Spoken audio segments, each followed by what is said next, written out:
여러분 안녕하십니까? 김준석 해설위원입니다. 오늘은 정말 믿기지 않는 소식 하나 전해드리겠습니다. 중국 축구, 또다시 황당한 주장을 내놓았습니다.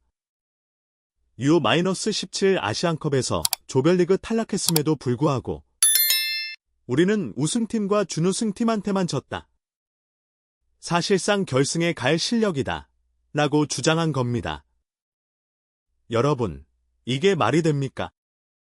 실제로는 조별리그에서 1승 2패, 겨우 태국 한 팀 잡고 탈락했는데 말입니다. 그런데 이제 와서 우린 어려운 조였어. 한국처럼 쉬운 조였으면 8강은 갔다. 라는 이야기를 하고 있어요. 정말입니까? 팬들이 그 말을 진심으로 믿으리라 생각하십니까? 오늘 그 진실을 속 시원히 밝혀드리겠습니다. 지금 시작합니다. 자, 이번엔 중국 언론의 주장에 대해 살펴보겠습니다. 중국의 소우닷컴은 이런 말을 했습니다. 우리는 우즈베키스탄과 사우디에게 졌다. 그런데 그 두 팀이 결승에 올랐다. 결국 우리는 정말 운이 없었던 것뿐이다. 이쯤 되면 스스로를 위로하는 수준을 넘어서 현실을 부정하는 것 같죠. 게다가 한술 더 떠서 이런 말까지 합니다. 우리가 한국처럼 C조에 속했다면 결승에 진출했을 수도 있다. 여기서 중요한 사실 하나 짚고 가야죠. 중국은 A조에서 1승 2패. 태국을 이기고 겨우 승점 3점 챙겼습니다. 우즈베키스탄, 사우디에게는 모두 1대2로 패배. 8강에도 오르지 못했어요. 반면 우리 대한민국은 어떻습니까? C조에서 예멘, 아프가니스탄을 꺾고 2승 1패. 승점 6점으로 조 2위로 8강에 진출했습니다. 그리고 8강에서는 타지키스탄을 상대로 승부차기 접전 끝에 이겼고 4강에서는 사우디와 또 한 번의 혈전 끝에 승부차기로 석패하며 대회를 마무리했습니다. 객관적인 결과와 경기력만 봐도 비교 자체가 민망할 정도입니다. 그런데도 우리가 한국보다 나았을 수도 있다는 해석을 내놓는 건 정말 나쁘끄러운 수준의 자기합리화 아닐까요? 사실의 무게 앞에 선 핑계도 통하지 않습니다. 현실을 받아들이고 개선할 점을 찾는 게 먼저 아닐까요? 자, 그럼 이제 실제 경기 내용을 한번 들여다보겠습니다. 중국이 주장하는 결승 진출팀들과 붙었으니 억울하다는 말이 과연 성립될 수 있는지 냉정하게 비교해보는 시간이죠. 먼저 중국. 조별리그에서 사우디와 우즈베키스탄에게 모두 1대2로 졌습니다. 점수만 보면 아슬아슬해 보이지만 경기 내용을 보면 전혀 그렇지 않았습니다. 슈팅 수에서 밀리고 볼 점유율도 상대에 비해 크게 낮았고 무엇보다 가장 기본적인 패스 정확도조차 70%를 겨우 넘기는 수준이었습니다. 경기 내내 전술적 짜임새는 찾아보기 어려웠고 선수 간의 거리 유지나 공간 활용도 엉망이었습니다. 한마디로 말해 조직력 부재 그 자체였죠. 그럼 한국은 어땠을까요? 조별리그에서 예멘을 6대0, 아프가니스탄을 4대0으로 완파했습니다. 패스를 짧고 빠르게 돌리며 상대를 압박했고 경기 템포 조절도 유연하게 해내면서 압도적인 경기력을 보여줬습니다. 물론 인도네시아에게 0대1로 아쉬운 패배를 당하긴 했지만 8강전에서 타지키스탄을 상대로 끈질긴 승부 끝에 극적인 승부차기 승리를 거두며 투지를 증명했습니다. 그리고 4강전. 사우디와의 경기에서 단 한 골도 허용하지 않으며 0대0 무승부로 경기를 마치고 승부차기까지 가는 접전을 펼쳤습니다. 수비 조직력, 체력, 집중력, 그리고 끝까지 물고 늘어지는 정신력까지 모든 면에서 한국은 수준 높은 경기를 해냈습니다. 기술, 체력, 전술, 정신력. 이 네 가지 축구의 핵심 요소 모두에서 한국은 중국을 훨씬 앞서고 있었습니다. 그 차이는 단순한 조 편성 운이 아니라 경기를 준비하는 자세와 축구 시스템의 깊이에서 비롯된 결과였습니다. 이번 U-17 아시안컵에서 동아시아의 세 나라는 나란히 출전했습니다. 일본, 한국, 그리고 중국.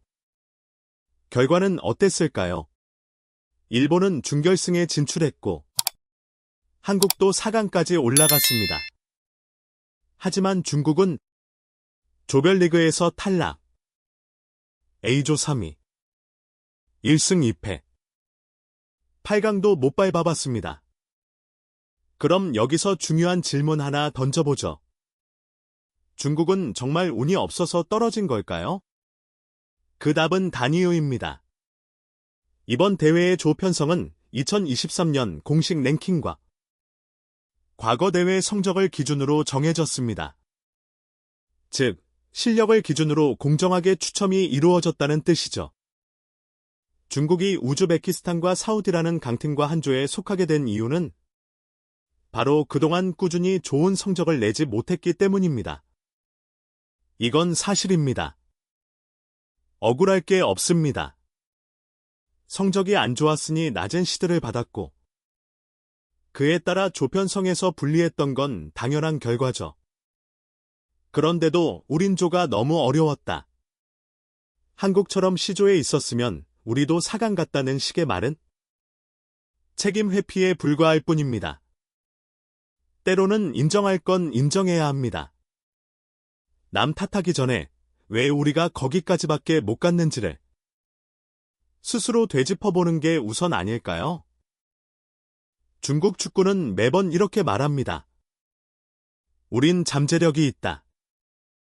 유소년 축구에 막대한 투자를 하고 있다. 그럴듯하죠. 하지만 정작 결과는 어떻습니까? 매번 실망, 매번 탈락. 왜 이런 일이 반복되는 걸까요? 사실 그 이유는 아주 명확합니다. 첫째, 지도자 육성 시스템이 부재합니다. 좋은 유소년 선수를 키우려면 먼저 좋은 지도자가 있어야 하죠. 하지만 중국은 이 기본부터 놓치고 있습니다. 둘째, 전술은 즉흥적이고 셋째, 선수 개인기에만 의존합니다. 조직력은 없고 팀워크도 흐트러져 있습니다. 한마디로 축구는 혼자 하는 게 아니라는 사실을 아직도 깨닫지 못한 겁니다. 그리고 가장 큰 문제, 실패를 인정하지 않는 태도. 남 탓, 조편성 탓, 심지어 상대가 너무 강했다는 탓까지. 자기 성찰 없이 바뀌는 건 없습니다.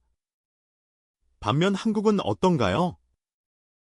KFA 유소년 지도자 자격제도, 초등학교부터 프로까지 이어지는 통합 육성 시스템, 그리고 그 시스템 안에서 자라난 이강인, 황인범, 김민재 같은 선수들.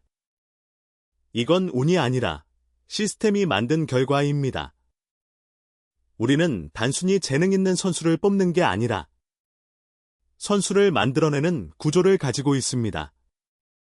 그래서 한국 축구는 흔들리지 않고 꾸준히 앞으로 나아갈 수 있는 겁니다. 이게 바로 자랑스러운 한국 축구의 진짜 힘입니다. 중국이 정말로 월드컵 무대를 꿈꾼다면 우린 우승 후보와 붙어서 졌다는 식의 자기 위안은 이제 그만해야 합니다. 한국처럼 결과보다 과정을 돌아보고 시스템을 먼저 만들어야 합니다. 대한민국 축구는 결과를 냅니다. 하지만 거기서 멈추지 않습니다. 늘 부족한 점을 찾아내고 스스로를 반성합니다. 이게 바로 대한민국 축구의 정신입니다. 지금 이 순간에도 파주의 FC에서는 15세, 17세, 20세 이하 선수들이 구슬땀을 흘리며 내일을 준비하고 있습니다. 눈에 보이지 않는 이 열정, 그리고 세밀하게 짜인 훈련 시스템이 한국 축구를 움직이는 진짜 엔진입니다. 우리는 아시아를 넘어 세계 축구의 중심으로 향하고 있습니다. 그리고 그 길에는 변명도, 운도, 자위도 없습니다. 오직 준비된 실력과 겸손한 태도만 있을 뿐입니다. 자, 여러분. 오늘 영상 통해 다시 한번 확인했습니다. 우린 잘하고 있습니다. 그리고 우린 정말 자랑스럽습니다. 대한민국. 물론 중국도 언젠가 배울 수 있습니다. 하지만 지금은 분명히 말할 수 있습니다. 한국 축구는 앞서 나가고 있습니다. 변명 없는 훈련, 실력으로 증명하는 결과, 그리고 끝까지 포기하지 않는 정신력. 이게 바로 대한민국 축구의 진짜 힘입니다. 여러분, 자랑스럽지 않습니까? 우리의 자랑이에요. 대한민국 축구, 앞으로도 함께 응원해주세요.